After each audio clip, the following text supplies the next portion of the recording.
Right now, somewhere in the world, someone is being brutally murdered by a faceless killer who's far more powerful than either you or me watching this video. He may have left clues in your drawer, your closet, or even on someone you know, but that doesn't really matter, at least not right now.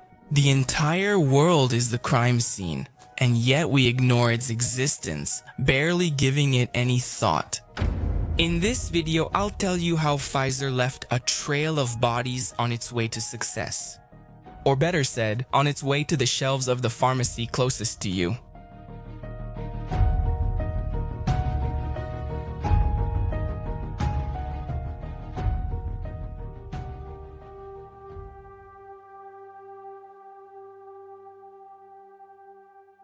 The company as we know it today began in the mind of Charles Pfizer, its founder, who lived in Ludwigsburg, a small town in Germany, before moving to New York. He came from a respected middle-class family by the standards of the time. His father owned a grocery store and also worked as a confectioner. This gives us a good idea of what a typical small business of that era looked like, the one that supported the Pfizer family. He and his cousin Carl learned the confectioner's trade directly from Charles Pfizer's father during the afternoons they spent at the shop. For a long time, the cousins had been dreaming of the American dream before finally deciding to try their luck in Uncle Sam's land. Even though they had never worked in Germany, they dreamed of opening their own factory in the United States. While Charles Pfizer studied at a typical German school of the time, he also worked as an apprentice to an apothecary, where he had his first hands-on contact with the production and composition of pharmaceuticals. He also dedicated a lot of time to studying English, US history, and American law, knowledge that would help him migrate to the United States a few years later. So the cousins formed a partnership and moved to New York in the year 1848 to finally make their dream come true. That same year, as newcomers to the US, they opened an office in New York's German neighborhood, spending months networking with local pharmacists to promote a factory that didn't actually exist yet. Only after building a network of contacts and creating enough demand did they ask for a loan of $2,500 from Charles Pfizer's father, who remained in Germany with the rest of the family, following their progress closely. He sent them the money, and with it, they opened their first factory in a brick building in Brooklyn, which became Pfizer's headquarters for many years. They were confident the venture would be a success since the United States was growing rapidly and the American chemical industry was practically non-existent. At that time, fewer than 1,000 people were involved in the chemical industry across the entire country. The following year, in 1849, Charles Pfizer and Company, as it was then called, began selling its very first medicine, Santonin. Santonin was a vermifuge in tablet form, a drug used to eliminate intestinal worms. That was an extremely common problem for people living in the 19th century. However, it was recommended that patients take 3 doses a day for several weeks until the problem was gone. The problem was the taste. Santonin was extremely bitter, so bitter that many people simply stopped taking it altogether. Seeing this, the cousins used their confectionery skills, the ones they had learned from their father, to launch Santonin in a format unlike anything Americans had seen before. They produced the drug with a caramel flavor and sold it as a candy shaped like a cone. The success was overwhelming, and Pfizer's Santonin generated an impressive return on investment. In just a few months, the company was already standing on its own. In those early days, Charles Pfizer delivered the Santonin himself on foot.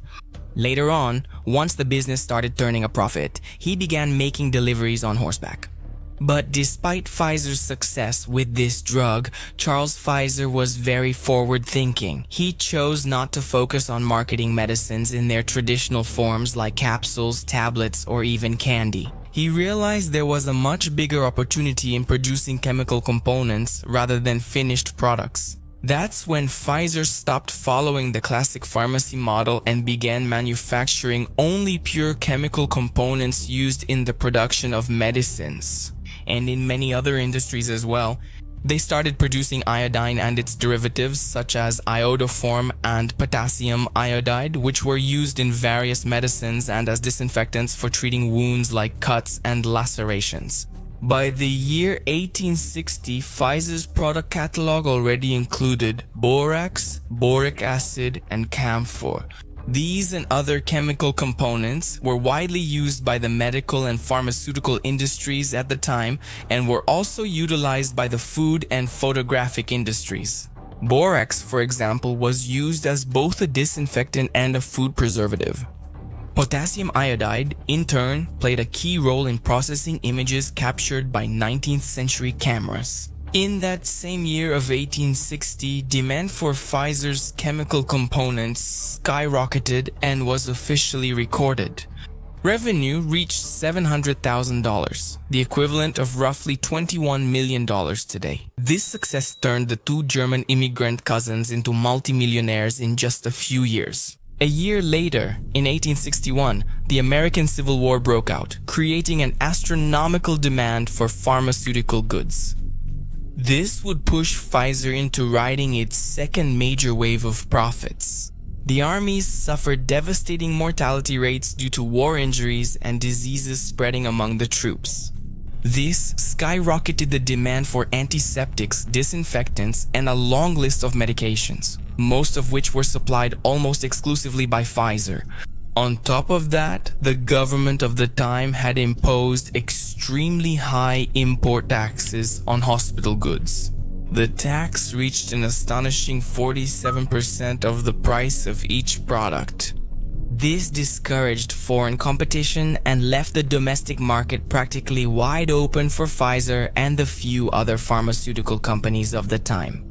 Even after the ceasefire of the American Civil War in 1865, these tax rates were kept in place by the government. This allowed Pfizer to maintain its market share without worrying much about competition other than domestic.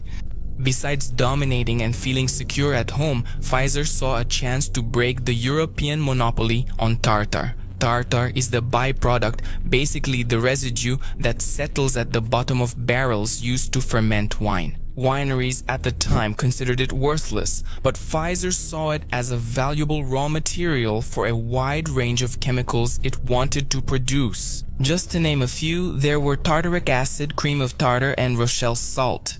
These chemicals were widely used in industry as flavor enhancers and food preservatives, and also in the production of baking powder for baked goods. They were also used in medicine and mirror production at the time. So imagine yourself in Charles Pfizer's shoes.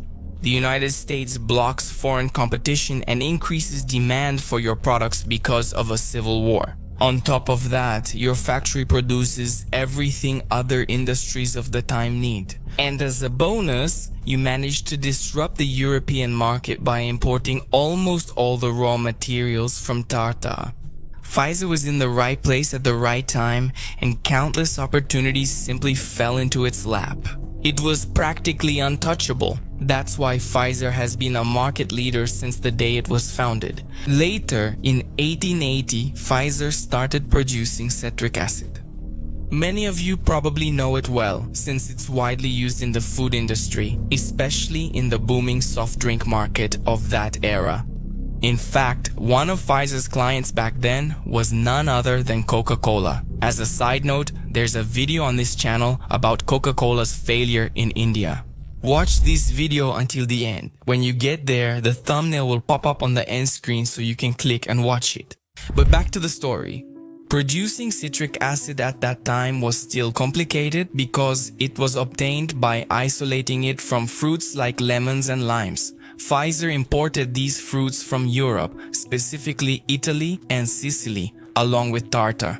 A few years later, World War I caused a shortage in the import of these fruits. This practically forced Pfizer to find new ways to keep supplying its growing customer base. As demand for citric acid surged, the company needed a more efficient solution. That's when James Curry, a food chemist, entered the picture. He was hired to find a better, more efficient way to produce citric acid.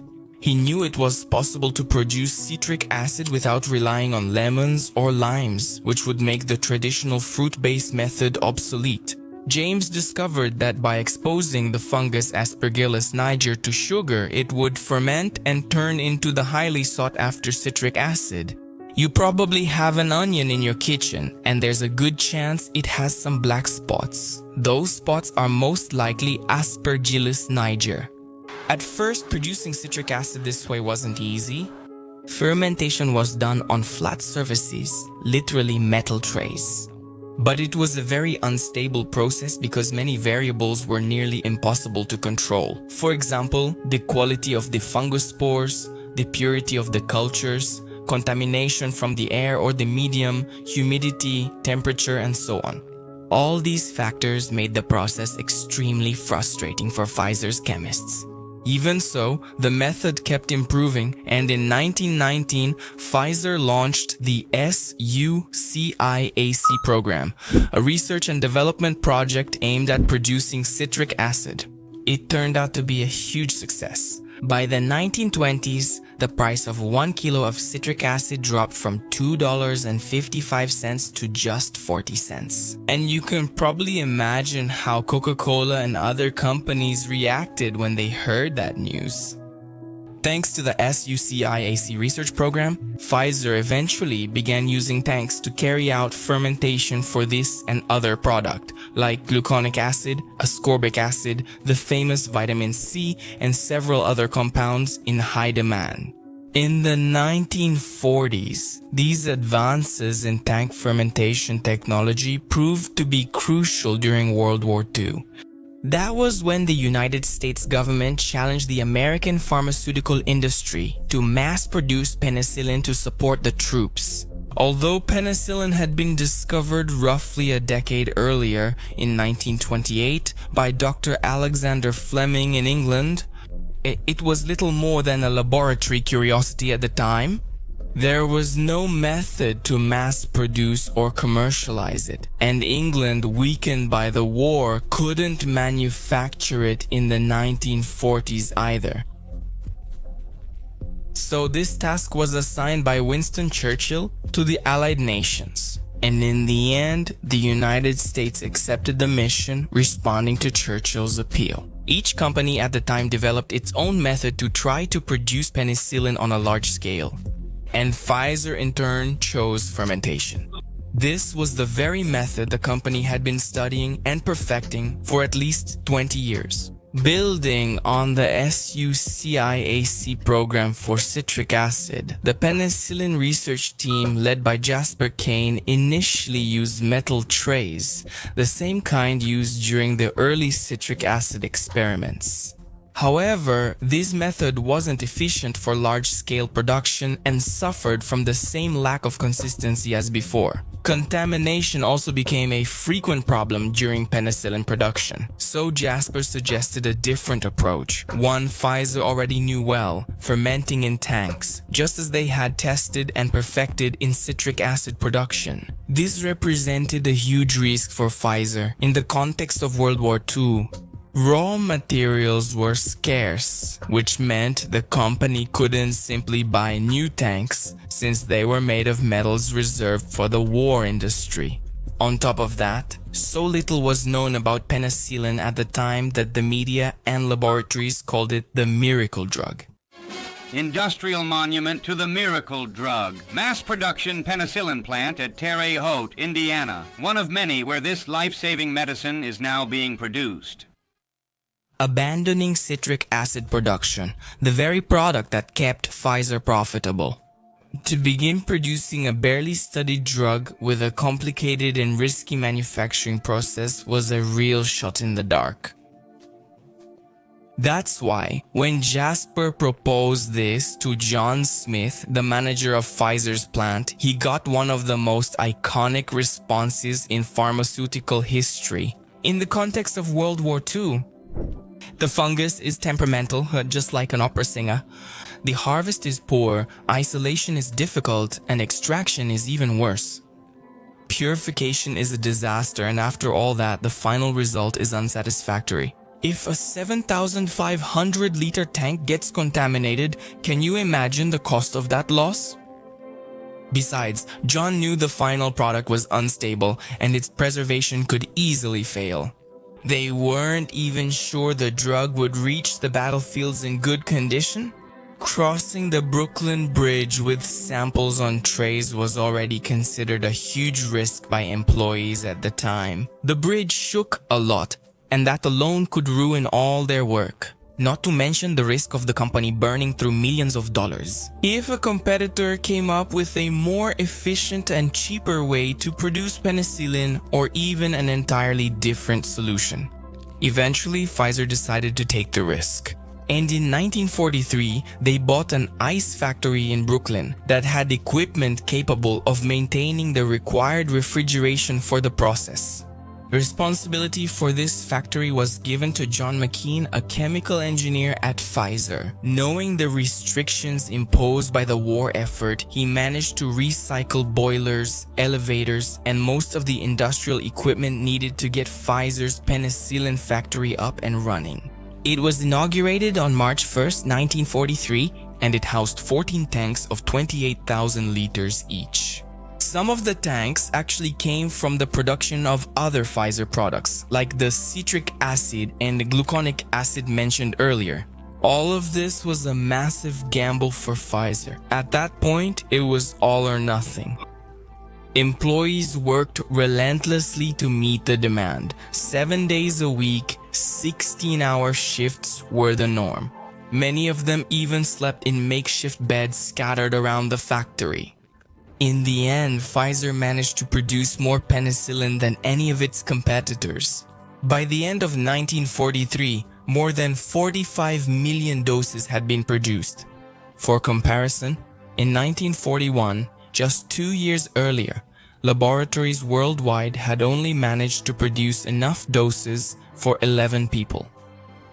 All this extraordinary effort proved invaluable on a Tuesday, June 6, 1944, D-Day, when Allied soldiers stormed the beaches of Normandy. And each of those soldiers carried a dose of penicillin, 90% of which was made by Pfizer. Doses produced in an old ice factory in Brooklyn, in New York, at home.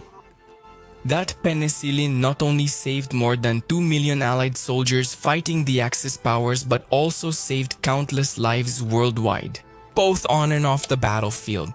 But even though Pfizer's penicillin practically cured the world, it left Pfizer sick for more profits. Ironically, just like many of its patients. The company was itching for another dose of the same explosive success penicillin had brought. Just one more dose.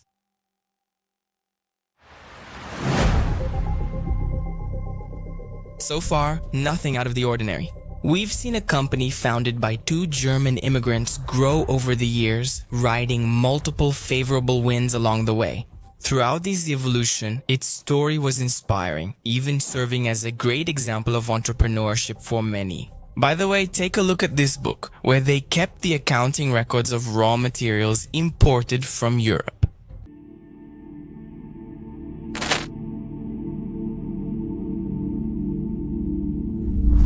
Pfizer held the world in its hands in 1944, but that dominance slipped away like sand between its fingers. Just 2 years after D-Day, the price of penicillin, already low for Pfizer, had dropped by more than half. This pushed Pfizer to search for the next big boom, and luckily for them, aureomycin had just been discovered.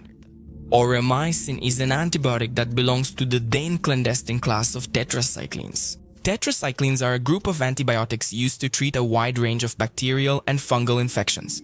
They were discovered by Professor Benjamin Duggar, who was 73 years old at the time and had already retired after a long career at the University of Missouri.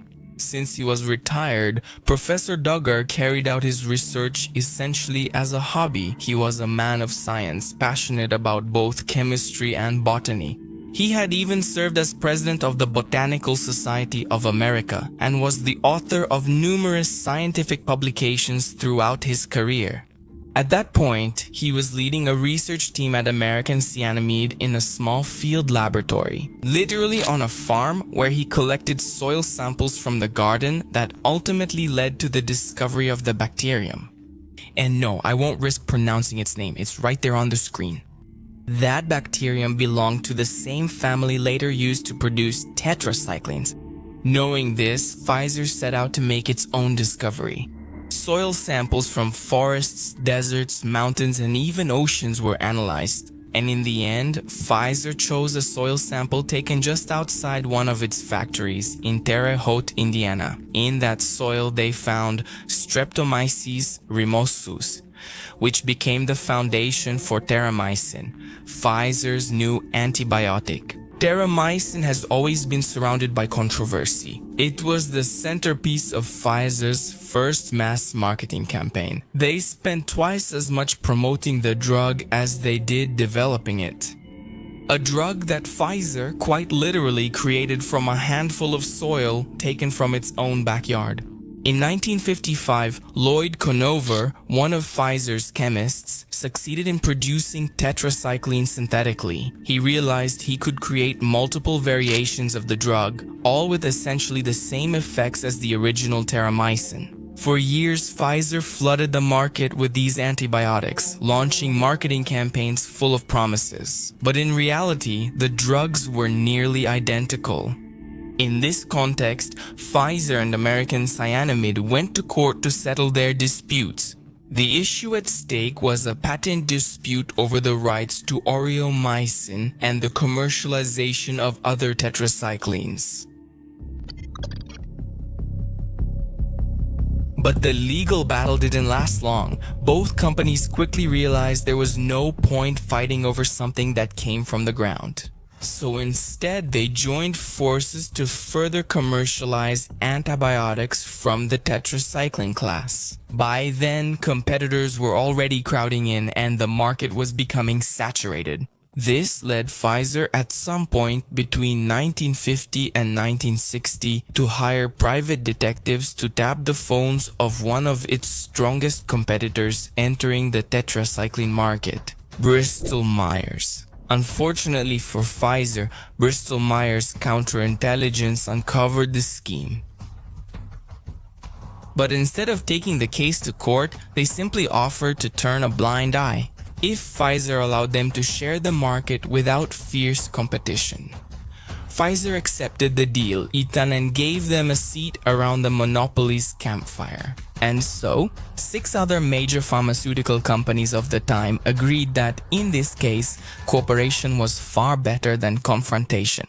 Everyone stood to benefit from it.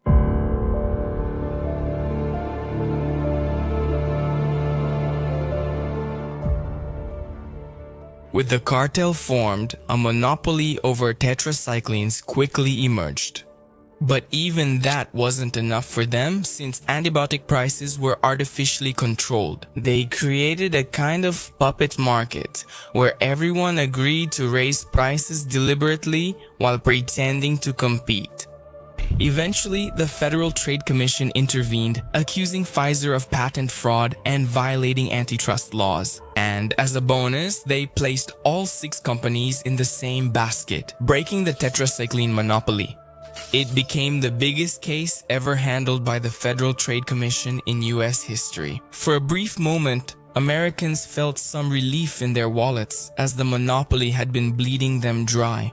About $750 million every year, just in the United States. But despite the Federal Trade Commission's intervention, it couldn't stop the pharmaceutical industry's hunger for power. This was only the beginning of a series of scandals, with Pfizer now firmly in the spotlight. The company liked playing monopoly and had no interest in returning to those sober profit margins it experienced after penicillin.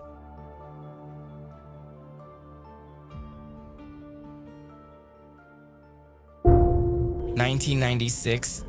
Before the news of her death even spread, her real name had already been replaced by numbers. Patient 0069. She was 10 years old, weighed only 18 kilos, and was Nigerian. That year, she became another victim of the meningitis outbreak, which had already taken more than 11,000 lives in northern Nigeria. In Kano, the bustling capital of Nigeria, her family managed to find a field hospital set up by Doctors Without Borders. But right next door, another field hospital had been set up. This one belonged to Pfizer. Pfizer had been there for less than a week, seizing the opportunity to test its new experimental drug, trovafloxacin, commercially known as Trova, on children. Clinical trials on adults in the United States had already revealed a series of side effects.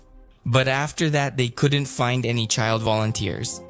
Meanwhile, at the Doctors Without Borders camp, the standard treatment was chloramphenicol, tested and approved by the World Health Organization for meningitis. But somehow, she ended up in the Pfizer camp and never received a single milligram of chloramphenicol.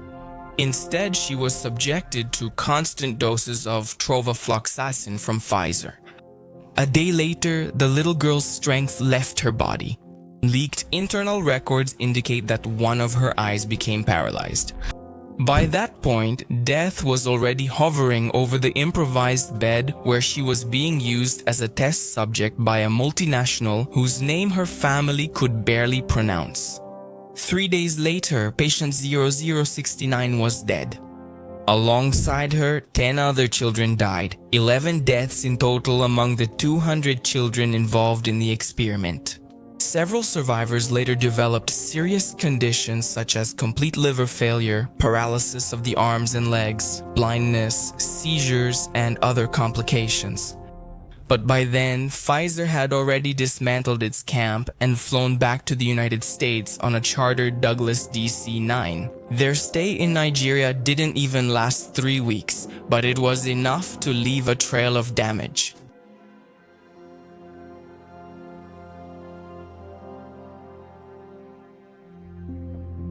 This incident is one of the cases highlighted by Dr. Peter in his book Deadly Medicines and Organized Crime, where he compares Pfizer and other pharmaceutical giants to mafia organizations. So the other thing I found out 2 years ago was that much of what the drug industry does fulfills the criteria for organized crime under United States law. And they behave in many ways like that. They corrupt everyone they can. They have bought every type of person, including ministers of health in some countries.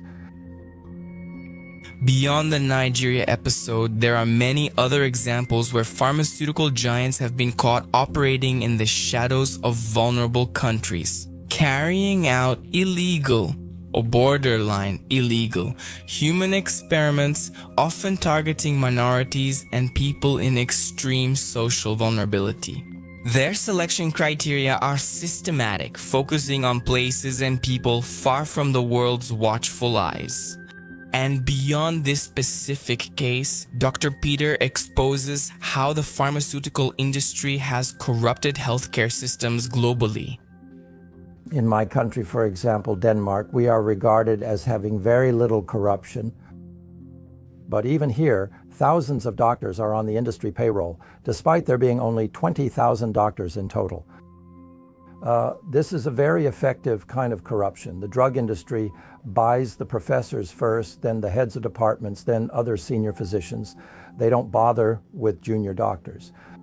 So when several thousand are on the payroll, that's a serious problem. His reports also reveal how Pfizer illegally promoted the drug Neurontin in the United States.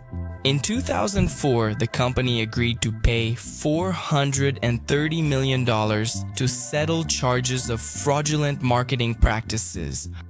Pfizer paid doctors to allow its sales representatives to stay inside their offices, often disguised as medical students, so patients wouldn't suspect anything. These reps were paid to recommend Neurontin for a long list of conditions, from bipolar disorder to alcohol and drug addiction treatments. It was even promoted for ordinary pains that could have been treated with nothing more than paracetamol. Neurontin was promoted for all these conditions, even though it was only approved for epilepsy in treatment-resistant patients. Other available treatments were considered both safer and more effective. According to Dr. Peter, patients didn't always know the medical students examining them were actually Pfizer sales representatives. Not even when some of these patients were examined during mammograms by these fake students. A company executive once said, open quote, "Dinners, seminars, consulting, it all works well, but don't forget the one-on-one conversation." That's when we need to be holding their hand and whispering in their ear. Neurontin for pain, Neurontin for monotherapy, Neurontin for bipolar, Neurontin for everything. I don't want to hear any of that nonsense about safety, end quote. At some of those events organized by Pfizer, they rewarded not only the speakers but also the attendees, offering luxury trips to Hawaii, Florida, and other paradisiacal destinations. The goal was simple: corrupt them so they'd promote the use of Neurontin. In fact, some doctors were paid to lend their names to scientific articles written by ghostwriters. The goal was to make Neurontin appear effective for conditions for which its use had not been proven, let alone its effectiveness confirmed.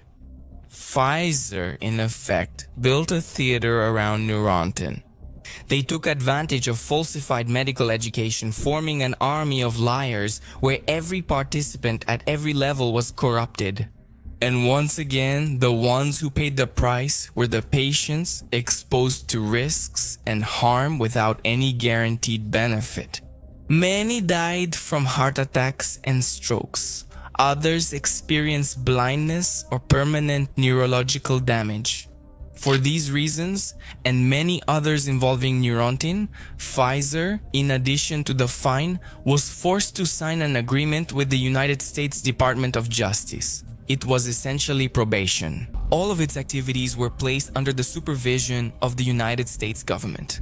But in 2009, just 5 years later, Pfizer was responsible for the largest settlement ever paid in US history.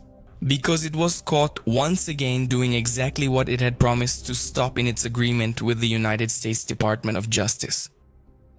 A combination civil and criminal settlement, Pfizer agreed to pay $2.3 billion, the largest healthcare fraud settlement in the history of the Department of Justice.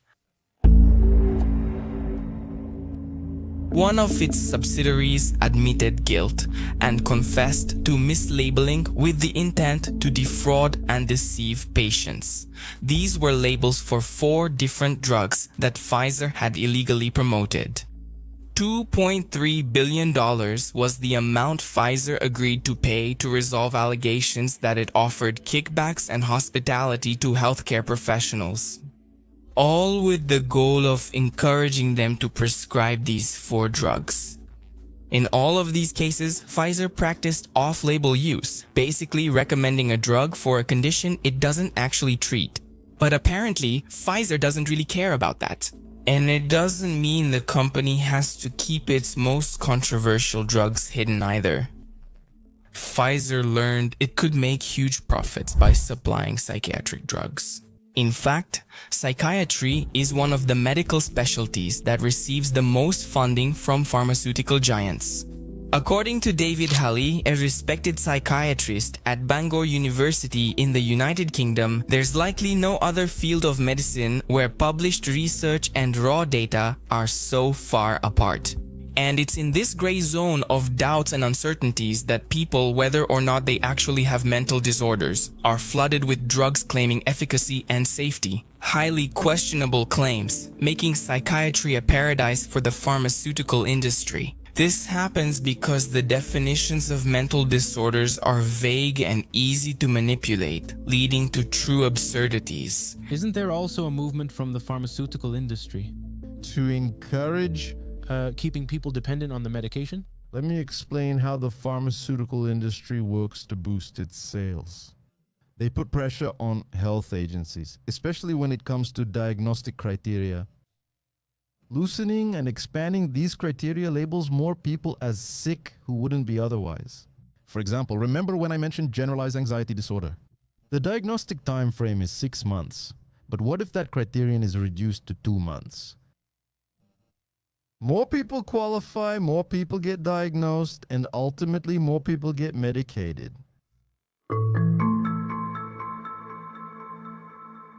Homosexuality was classified as a mental disorder until 1974, when psychiatrists voted to remove it and instead label it ego-dystonic homosexuality.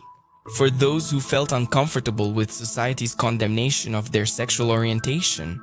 Just to give one more absurd example, in 1985, masochistic personality disorder was introduced to describe women who were physically abused by their husbands but did not leave the marriage.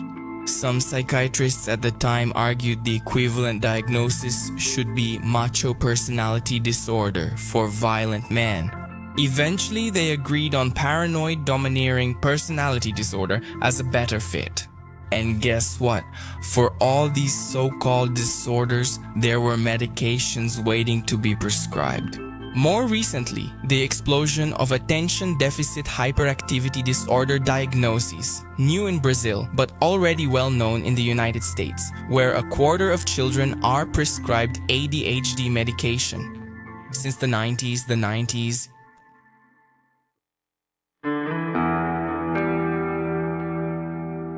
This absurd reality is the commercialization of mental illnesses, where, behind the curtain of medicine, the pharmaceutical industry pushes new diseases onto the market. Beyond that, it distorts scientific literature so that existing conditions like depression and anxiety disorders are diagnosed carelessly, or with little critical thought. This kind of commercialization may not yet be a Brazilian reality. But in the United States, 650,000 prescriptions are issued every single day. Roughly 20% of the population has already been prescribed psychiatric medication. So yes, Americans and Europeans consume far more psychiatric drugs than Brazilians. These numbers reveal that the real danger isn't just the diagnosis, it's what comes after when medication is prescribed. And many times that can have catastrophic effects on a person's life. Alprazolam, produced by Pfizer under the brand name Xanax, is a controlled substance. It belongs to the class of selective serotonin reuptake inhibitors.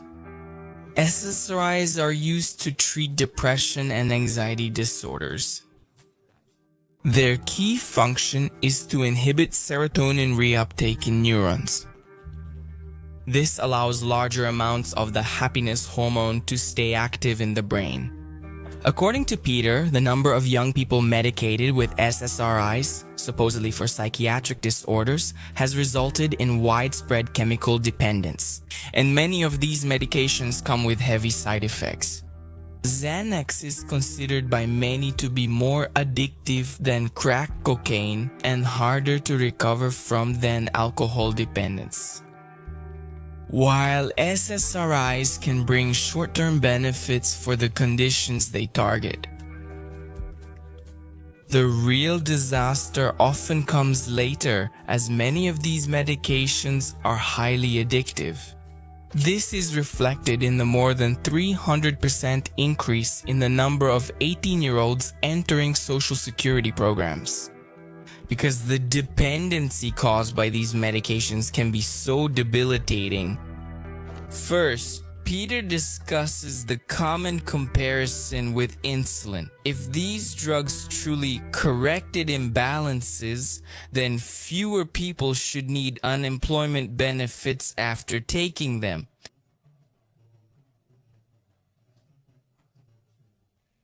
But the opposite happened. The number of people under 18 who became dependent on social assistance after the introduction of SSRIs rose by 3,400%. In other words, not 200% or 500, but 3,400%. It's estimated that more than 16,788,005 prescriptions of alprazolam were issued in the year 2020, making Xanax the 37th most prescribed drug that year. The interesting thing is that the number of patients using this drug is around 3,600,000 people in the United States alone. which means many of these patients are likely struggling with addiction. Even more surprising is that ibuprofen is number 38 on the list and aspirin holds number 36. This can be compared to the fictional company Los Pollos Hermanos from the series Breaking Bad, which Gus Fring used as a front. In the series, he was running a drug empire built on methamphetamine. But in real life, could Pfizer be some kind of real-world Los Pollos Hermanos? After all, most people only know the company for its most harmless products. Just like in the series with fried chicken and soft drinks, or, in Pfizer's case, common products like the multivitamin Centrum, which, by the way, has faced its own share of controversy. Meanwhile, other people are consuming this B side of the company, which in the series would be meth, but in real life, it's also the drugs Pfizer developed. Is creating a base of addicts really that profitable? And is that what Pfizer is aiming for? What do you think? Tell me in the comments. Take care and see you in the next video.